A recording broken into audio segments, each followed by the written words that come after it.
नमस्कार जन उत्तराखंड में आप सभी का स्वागत है। मैं हूं प्रभात। सबसे पहले हेडलाइंस। देहरादून में एक देश एक चुनाव को लेकर हुआ संवाद। संयुक्त संसदीय समिति के सदस्य रहे मौजूद। सीएम धामी ने भी की शिरकत।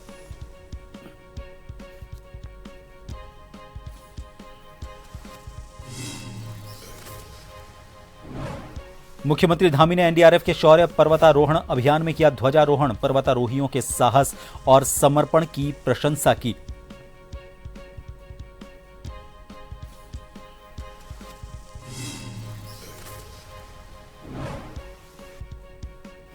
सीएम हेल्पलाइन पर शिकायतकर्ताओं से मुख्यमंत्री ने की बात, लिया फीडबैक। आवेदकों ने शिकायत निस्तारण के लिए जताया आभार।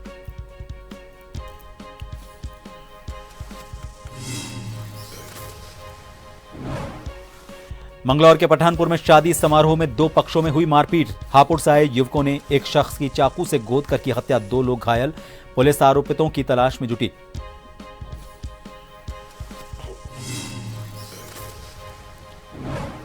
और उत्तराखंड में मौसम को लेकर आईएमडी ने जारी की चेतावनी। कई हिस्सों में बारिश और मैदानी इलाकों में 70 किलोमीटर प्रति घंटे की रफ्तार से आंधी तूफान की आशंका।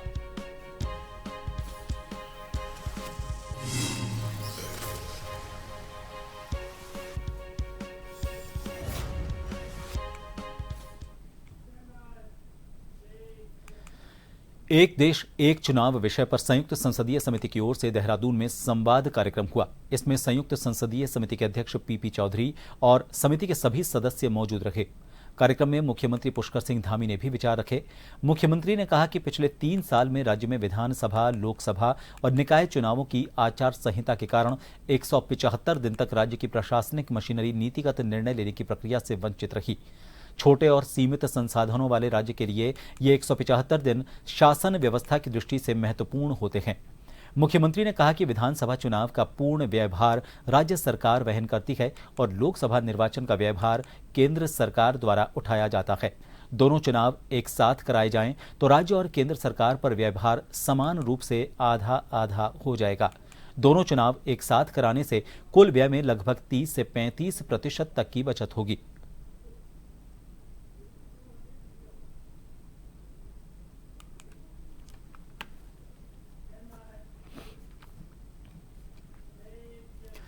वन नेशन वन इलेक्शन को लेकर केंद्रीय समिति के सदस्य इन दिनों उत्तराखंड के भी दौरे पर हैं, जहां ये सदस्य प्रदेश के विधायक, मंत्री, विभिन्न राजनीतिक दलों से जुड़े राजनीतिक लोगों, सामाजिक संगठनों और बुद्धिजीवियों से मिलकर लोगों की राय जानने की कोशिश कर रहे हैं। एक राष्ट्र एक चुनाव प्रधानमंत्री नरेंद्र मोदी के ड्रीम प्रोजेक्ट में से एक है। ऐसे में उत्तराखंड भाजपा संगठन का भी मानना है कि देश में बार बार चुनाव होने के कारण विकास में बाधा उत्पन्न होती है। कई बार आचार संहिता लग जाने से सभी विकास कार्य प्रभावित हो जाते हैं। इसके अलावा ज्यादा आर्थिक बोझ भी देश पर पड़ जाता है। ऐसे में एक समय पर अगर पूरे देश भर में चुनाव होते रहते हैं तो दिक्कत आती है। देश तेजी से सशक्त और समृद्ध बनने की दिशा में नहीं बढ़ पाता है। इसलिए एक देश एक वन नेशन वन इलेक्शन होना जरूरी है।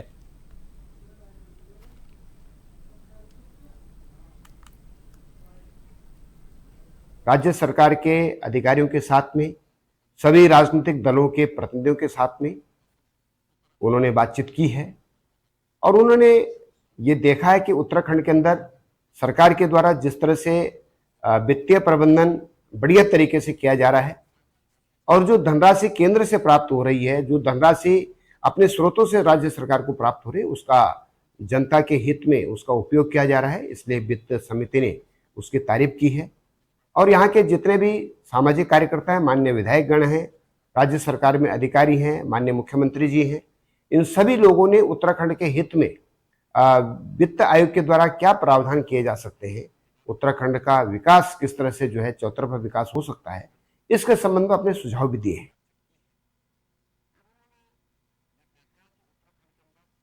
प्रेस क्लब महानगर रुड़की के शपथ ग्रहण समारोह में पूर्व मुख्यमंत्री और वर्तमान सांसद त्रिवेंद्र सिंह रावत ने शिरकत की और सभी पत्रकारों को निष्पक्ष पत्रकारिता के लिए बधाई दी। उन्होंने कहा कि उन्हें उम्मीद है कि यह क्लब समाज के हित में काम करेगा, तभी देश आगे बढ़ सकेगा। समाज सेविका पूजा गुप्ता ने रुड़की के सोलानी पुल के निर्माण को लेकर सवाल उठाया, जिस पर सांसद ने जल्द ही पुल का निर्माण करने की बात कही।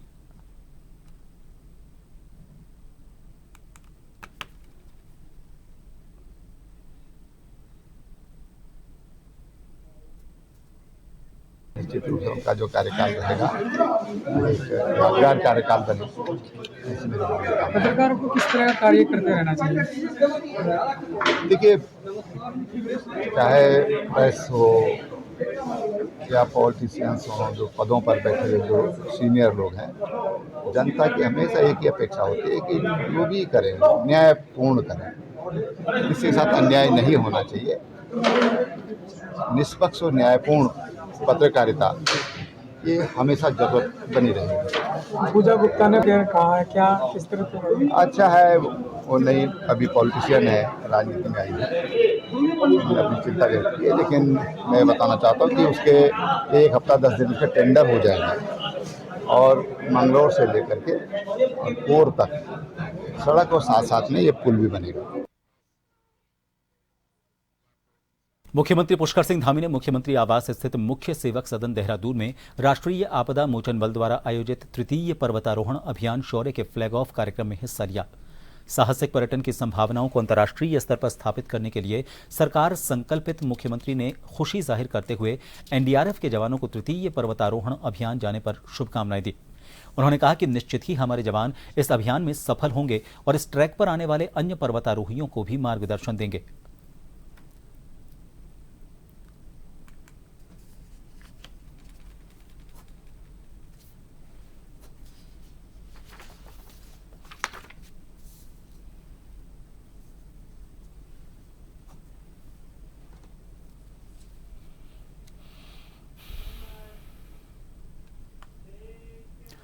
सीएम हेल्पलाइन 1905 पर दर्ज होने वाली शिकायतों के निस्तारण के लिए दिए जाने वाले निर्देशों पर विभाग कितनी तत्परता से काम कर रहे हैं, ये जांचने के लिए मुख्यमंत्री पुष्कर सिंह धामी ने कई आवेदकों से बातचीत कर फीडबैक लिया। इस दौरान सभी शिकायतकर्ताओं ने बताया कि मुख्यमंत्री के पिछले दिशा निर्देश के बाद अब उनकी शिकायतों का निस्तारण हो चुका है। इसके लिए उन्होंने मुख्यमंत्री का आभार जताया। मुख्यमंत्री पुष्कर सिंह धामी ने पिछले दिनों सीएम हेल्पलाइन की समीक्षा की थी। इसमें कुछ प्रकरण ऐसे थे जिनमें मुख्यमंत्री ने विभागों को तय समय सीमा के भीतर निस्तारण के निर्देश दिए थे। इन्हीं प्रकरणों में विभागों के स्तर से क्या कार्रवाई की गई, ये जानने के लिए मुख्यमंत्री पुष्कर सिंह धामी ने बुधवार को मुख्यमंत्री आवास में उच्चाधिकारियों के साथ बैठक के दौरान कई शिकायतकर्ताओं से बात की।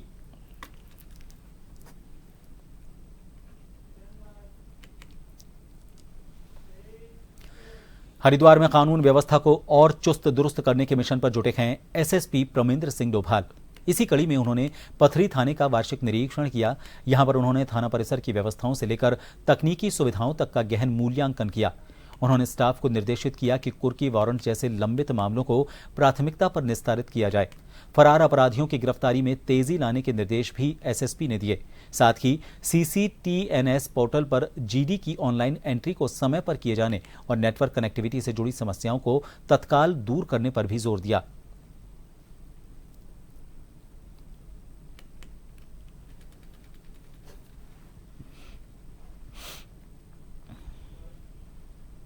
पथरी का वार्षिक निरीक्षण मेरे द्वारा किया जा रहा है। इसमें थाने के रखरखाव के साथ साथ हमारे जो कर्मी किन दशाओं में यहाँ रहते हैं, उनकी वर्किंग कंडीशन कैसी है और जो हमारे संसाधन हैं जो यहाँ पर थाना पथरी में दिए गए हैं, उनका क्या ये उपयोग हो रहा है और किस तरीके से जो आमजन यहाँ पर आते हैं उनके यहाँ पर क्या उनकी समस्याएं हैं, क्या उसके सॉल्व करने के लिए इनके द्वारा क्या प्रयास किए जा रहे हैं, इस संबंध में एक पूरी विस्तृत इनके साथ समीक्षा रखी गई है। मुझे उम्मीद है कि थाना पथरी के जितने भी कर्मी यहाँ पर हैं, थाना प्रभारी सहित, वो आम जन के प्रति माननीय मुख्यमंत्री जी की जो अवधारणा है, उनकी सेवा की, उसको ये पूरा करेंगे। रानीखेत अल्मोड़ा जिले के पर्यटन नगरी रानीखेत विधानसभा क्षेत्र में भारत रत्न और पूर्व प्रधानमंत्री राजीव गांधी की 34वीं पुण्यतिथि पर रानीखेत कांग्रेस कमेटी के पदाधिकारियों और कार्यकर्ताओं ने भावभीनी श्रद्धांजलि अर्पित की। इस दौरान राजीव गांधी पार्क में एक श्रद्धांजलि सभा का आयोजन किया गया। यहां पर सभी ने पुष्प अर्पित कर राजीव के योगदान को याद किया। सभा में वक्ताओं ने राजीव गांधी के राष्ट्र निर्माण में दिए गए अमूल्य योगदान, विशेष रूप से सूचना प्रौद्योगिकी और पंचायती राज व्यवस्था को मजबूत करने के प्रयासों को रेखांकित किया।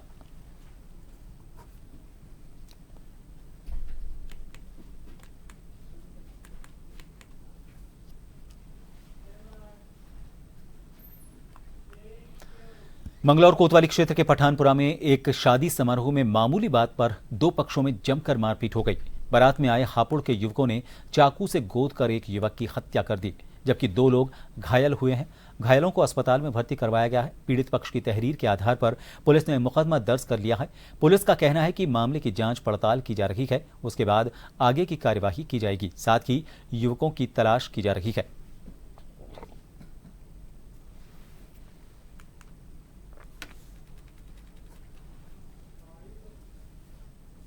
बारात में एक ही पक्ष के लोग थे, आपस में रिलेटिव और परिचित हैं। तो किसी बात को लेके जब यूपी में बारात गई थी तो वहां झगड़ा हुआ। बताते हैं वापस आके फिर एक बार झगड़े हैं, तो आपसी झगड़े में एक व्यक्ति की गंभीर रूप से घायल हुआ था और हॉस्पिटल में बताते हैं उसकी डेथ हो गई। तो उसमें हमने जो हत्या का मुकदमा दर्ज कर लिया है। कुछ लोगों से पूछताछ जारी है और जल्दी इसको वर्कआउट कर लेंगे। पुरानी रंजिश नहीं, आज क्षणिक को बारात में किसी चीज को लेकर झगड़ा हुआ बताया गया। घायल 2-3 लोग घायल। रुकेंगे एक छोटे से ब्रेक के लिए, बने रहिए जन टीवी पर।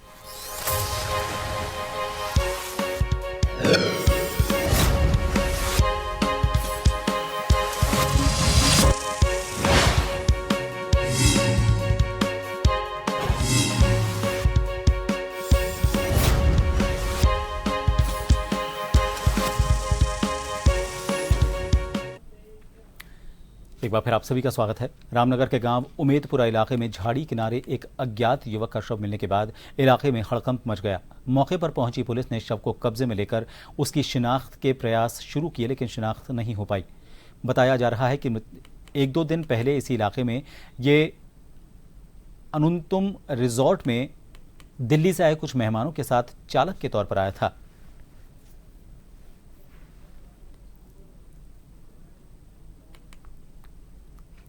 देखिए, उमेदपुर गांव में एक व्यक्ति का शव मिला है और उसको संदिग्ध परिस्थिति में उसकी मौत हुई है। शव को कब्जे में लेकर पोस्टमार्टम हेतु भिजवा दिया है। शिनाख्त के प्रयास किए जा रहे हैं। विकासनगर के साहिया मिनी स्टेडियम में 20 से 22 जून तक कबड्डी खेलकूद प्रतियोगिता एवं सांस्कृतिक समारोह का आयोजन किया जा रहा है। इसमें महिला एवं पुरुष खिलाड़ियों को अपनी खेल प्रतिभा को प्रदर्शित करने का मौका मिलेगा। प्रतियोगिता में अन्य प्रदेशों से भी महिला और पुरुषों की टीमें हिस्सा लेंगी। अच्छा प्रदर्शन करने वाली टीमों को आकर्षक इनाम भी दिया जाएगा।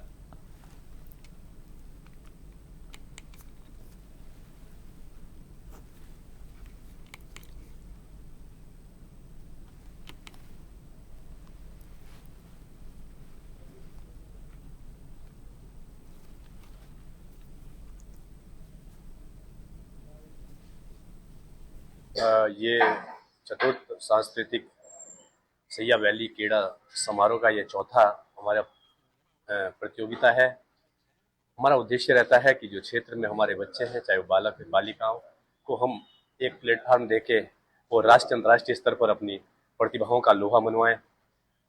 हमारा जो ये प्रतियोगिता है ये जून 20, 21, 22 में है और लगभग जो इस प्रतियोगिताओं को करवाने के लिए जिनका सहयोग रहता है उत्तराखंड कबड्डी एसोसिएशन और 5-6 कतें लगभग हमारी, जैसे उत्पाल्टा होगी, समाल्टा होगी, जोशी गोथान होगी और शीली गोथान होगी, बमठाड़ होगी, बाना होगी, इन सब का सहयोग वहाँ पर जो क्षेत्रवासी है, जो आसपास जो लोग रहते हैं, उन सब के सहयोग से प्रतियोगिता संपन्न हो पाती है। अभी पिछले 5-7 वर्षों से बहुत खुशी की बात हुई कि हम लोगों ने क्रिकेट और कबड्डी दोनों का स्वागत किया और आज जौनसार बावर के उन जो पथरीली हमारी फील्ड हुआ करती थी उस पर मैट बिछ गई और हमारे जो गांव के सीधे साधे खिलाड़ी थे वो आज ट्रैक सूट में आ गए और हम अंतर्राष्ट्रीय स्तर पे हम लोगों ने दस्तक दे दी है।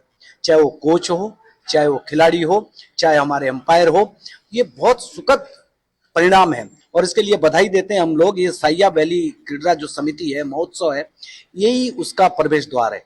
अगर ये रास्ते खुलते जाएंगे तो गांव के वो प्रतिभावान खिलाड़ी, वो चरित्रवान हमारे जो गांव में निवास करते हैं, उनके लिए मंच देना, मैदान देना, मैं समझता हूं ये पहला काम है। आईएमडी ने उत्तराखंड के कई हिस्सों में भारी बारिश की चेतावनी दी है और मैदानी इलाकों में 70 किलोमीटर प्रति घंटे की रफ्तार से आंधी तूफान की आशंका जताई है। एक्टिविटी मिल ही रही है और कुछ जगहों तक में एक्टिविटी मिल रही है, हल्की से मध्यम तक की आज भी मिली है पास्ट 24 आवर्स का। और आज के लिए भी देखें तो बिल्कुल हिल्स में एक्टिविटी चल ही रही है और आप ये कह सकते हैं कि हल्की से मध्यम जो बारिश आज भी जो है कुछ जगहों में वो मिलेंगी।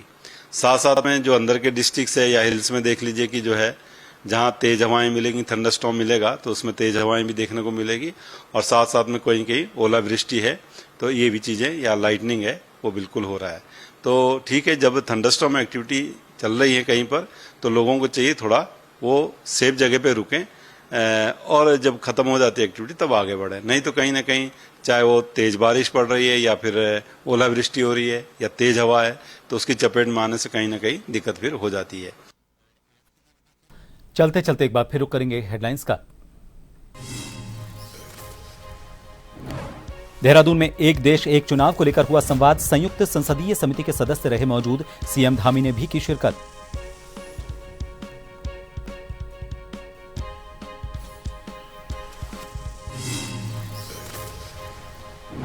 मुख्यमंत्री धामी ने एनडीआरएफ के शौर्य पर्वतारोहण अभियान में किया ध्वजारोहण, पर्वतारोहियों के साहस और समर्पण की प्रशंसा की।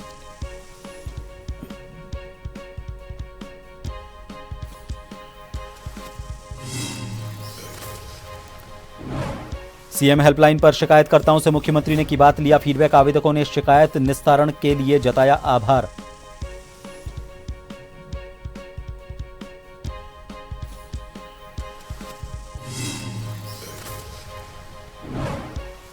मंगलौर के पठानपुर में शादी समारोह में 2 पक्षों में हुई मारपीट, हापुड़ से आए 2 युवकों ने एक शख्स की चाकू से गोदकर की हत्या, 2 लोग घायल, पुलिस आरोपितों की तलाश में जुटी।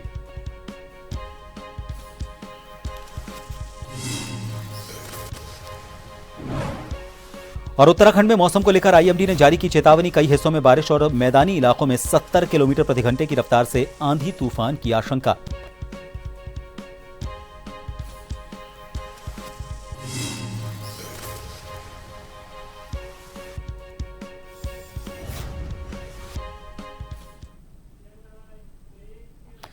और जन उत्तराखंड में फिलहाल के लिए इतना ही। नमस्कार।